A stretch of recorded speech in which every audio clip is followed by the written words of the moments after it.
अस्सलाम वालेकुम student, welcome to MCPS school. I am your Sanskrit teacher. कल हमने स्वर संधि के 3 भाग पढ़ लिए थे, गुण संधि, दीर्घ संधि और यण संधि। आज हम स्वर संधि के लास्ट बचे हुए 2 पार्ट और पढ़ेंगे। आइए हम उसका अध्ययन करते हैं। आज हम देखेंगे वृद्धि संधि।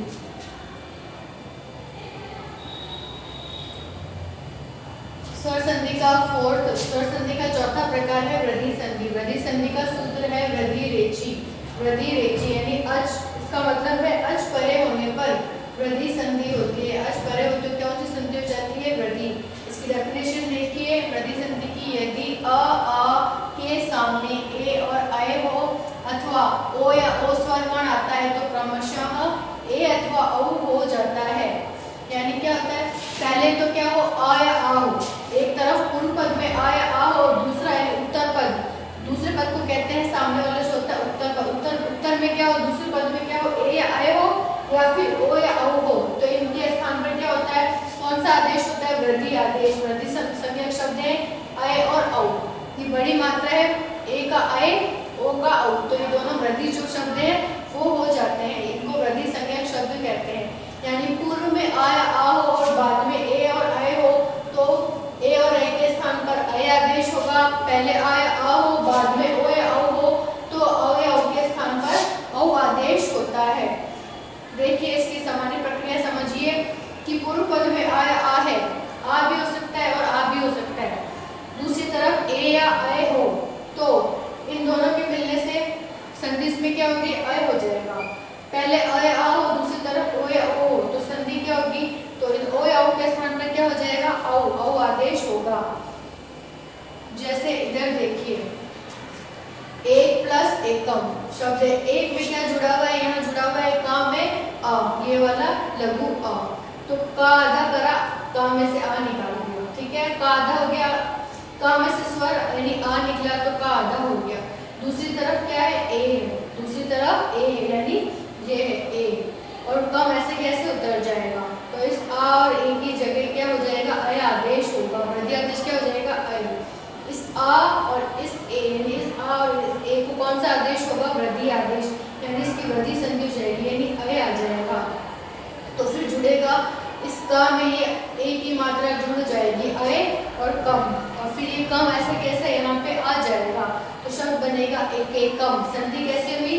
का में से आ निकला, ए तो ए रहेगा, आ और ए को कौन सी संधि होती है? वृद्धि संधि। तो आ और ए की जगह अय आता है तो इस का में ये वाला ए पर इस का में ये ए जुड़ा तो ये का के ऊपर 2 मात्राएं लग गई अय की, और कम ऐसे कैसे यहाँ आएगा तो संधि हुई एक एकम। दूसरी तरफ देखिए देव प्लस ऐश्वर्यम। देव यानी वह में आ है, दूसरी तरफ अय। दूसरी तरफ कौन सा अय है? ऑलरेडी बड़ा वाला अय है, तो अ और ए की तो कौन सी संधि होगी? अय। दीर्घ यानी वृद्धि संधि होगी। तो देव में से वा में से आ निकला, इधर ए ऑलरेडी है, आ और ए को क्या होता है? ये वाला ए होता है। तो ये शब्द जब जुड़ेंगे, जब इनकी संधि होगी तो शब्द क्या बनेगा? देवेश्वर्यम। देव वा में ये वाला अय जुड़ गया तो ये 2 मात्रा लग गई, और शौर्यम शब्द ऐसे कैसे यहाँ उतर जाएगा तो ये शब्द बना देवेश्वर्यम।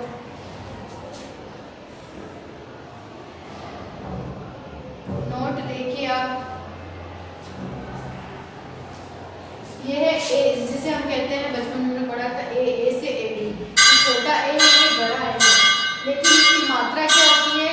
ये जब हम ए लिखते हैं, जब हम इसको स्वर के रूप में लिखते हैं तो हम इसमें कोई मात्रा नहीं लगाते हैं, लेकिन इसकी मात्रा होती कौन सी है? ये एक की। इसलिए इस पे एक डंडी खींची जाती है, ये इसकी एक की मात्रा है, ए से ऐनक की। ये है दीर्घ ए। जब हम इसको स्वर के रूप में लिखते हैं तो हम इसमें एक मात्रा लगाते हैं, लेकिन जब हम इसे मात्राओं के रूप में लिखते हैं तभी उसमें 2 मात्राएं लगती हैं। ये डिफरेंस है कि ए को जब लिखा जाता है स्वर के रूप में तो उसमें कोई मात्रा नहीं होती। ये छोटा ए है लेकिन इसकी मात्रा कितनी है? एक।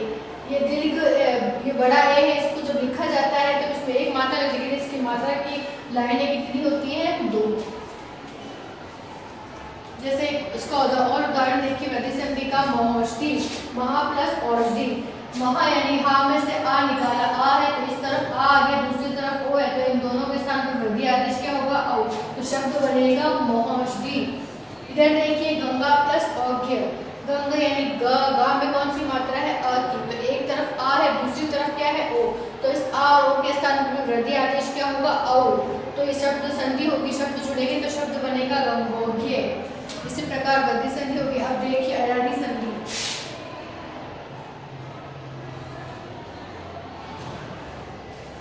अयादि संधि का सूत्र है, ठीक है, स्वर संधि के पांचवा भाग है अयादि संधि।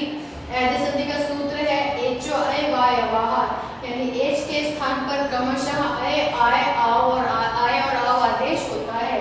इसे परिभाषा से समझिए कि यदि एच में एच प्रत्याहार है जो कि महेश्वर सूत्रों से बना है, एच में कौन से प्रत्याहार, एच प्रत्याहार में कौन से वर्ण आते हैं ए अय ओ और औ, ठीक है, क्या बोल रहा है एच में कौन सा है, यदि ए अय ओ अथवा औ इन वर्ण यानी इन अक्षरों के बाद कोई भी स्वर आता है, इन पहले ही चार अक्षर में से कोई भी वर्ण आ गया ए आया या ए आए ओ या औ, इसके बाद दूसरी तरफ कोई भी स्वर आता है तो क्रमशः ए के स्थान पर अय हो जाएगा, अय के स्थान पर आए, ओ के स्थान पर औ तथा औ के स्थान पर आओ आदेश होता है। इसे इस ट्रिक से समझिए, इसे इस बॉक्स से समझिए कि एच को अय आदेश होता है। सूत्र क्या था, एचो अय वाय वाह, यानी एच के स्थान पर अयादि संधि होती है। वो कैसे होती है देखिए, ए ओ अय औ, एच प्रत्याहार में कितने वर्ण आते हैं ए ओ अय और औ, तो इनके स्थान पर एच प्रत्याहार के स्थान पर अय आदि आएंगे। अय आदि मतलब अय औ आय औ आदि संधि होगी। तो ए के स्थान पर आएगा अय आदेश, ओ के स्थान पर आएगा औ, अय के स्थान पर आएगा आए और औ के स्थान पर आ जाएगा आओ, और ये सब क्रमशः हो गए। इसके स्थान पर यही होगा, ए के स्थान पर औ कभी नहीं होगा, ए के स्थान पर अय होगा, ओ के स्थान पर औ, इस अय के स्थान पर आए और इस औ के स्थान पर आओ। लेकिन वो कब होगा,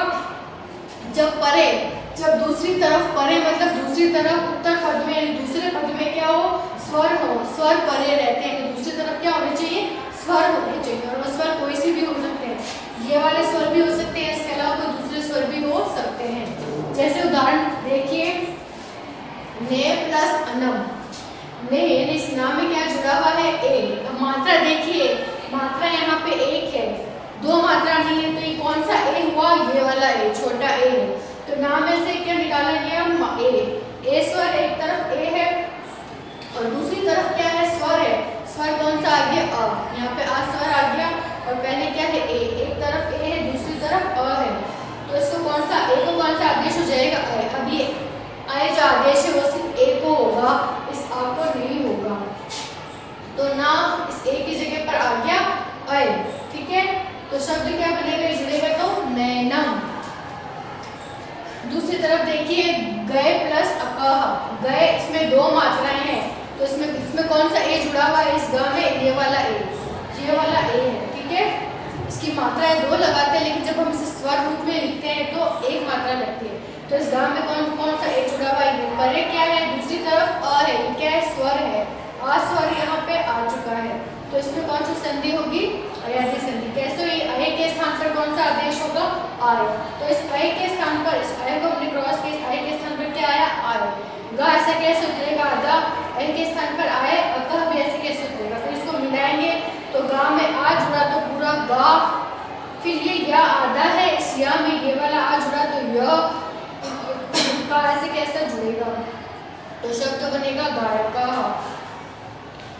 एक और उदाहरण देखिए इसका, पो प्लस अनम, पो प्लस अनम, इस प में क्या जुड़ा हुआ है ओ, कौन सा वाला ओ है ओ, ठीक है, छोटा ओ है, दूसरी तरफ स्वर है, तो इस ओ को कौन सा आदेश होगा अय, इसको ओ कौन सा आदेश होगा ये वाला औ, तो प इसको ओ की जगह आया औ, अनम ऐसे कैसे रहेगा, तो प में आ जुड़ा तो पूरा प, इस व में आ जुड़ा तो व और नम, तो शब्द बनेगा पौनम। इधर देखिए पो प्लस अकह, इस पा में क्या है दो मात्रा यानी औ है, पा आधा हुआ, पा में से औ निकला, दूसरी तरफ आ यानी स्वर है, तो इस औ के स्थान पर आओ आदेश होगा, तो पा औ की जगह आओ, अब कैसे लिखेगा, और इनकी संधि होगी तो पाओ का शब्द बनेगा। ये आपकी स्वर संधि कंप्लीट हो चुकी है। 3 पार्ट हम पहले पढ़ चुके थे, आज ये 2 पार्ट इसके और अभी स्वर संधि की 5 पेज हो चुके हैं। अब दूसरी संधि है स्वर संधि के दूसरा जो प्रकार था व्यंजन संधि, उसका हम कल अध्ययन करेंगे। अस्सलाम वालेकुम।